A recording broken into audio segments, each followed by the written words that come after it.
আদিবার মা বর্ষা প্রতিদিন ভোরে উঠে মেয়ের জন্য খাবার তৈরি করতেন। আদিবা সেদিকে। আদিবা তখনও ঘুম ঘুম চোখে মায়ের পাশে বসত। এই নাও আদিবা। মা ভালোবাসা দিয়ে আদিবার ব্যাগ গুছিয়ে দিতেন। স্কুলে গিয়ে আদিবা ভাবল মা সবসময় তার জন্য কত কিছু করেন। তাই সে মায়ের জন্য একটি সুন্দর ছবি আঁকল।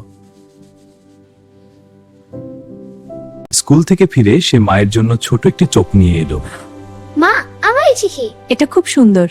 মা, আমি তোমাকে খুব ভালোবাসি। আমিও তোমাকে ভালোবাসি আদিবা। তুমিই আমার সবচেয়ে বড় সুখ।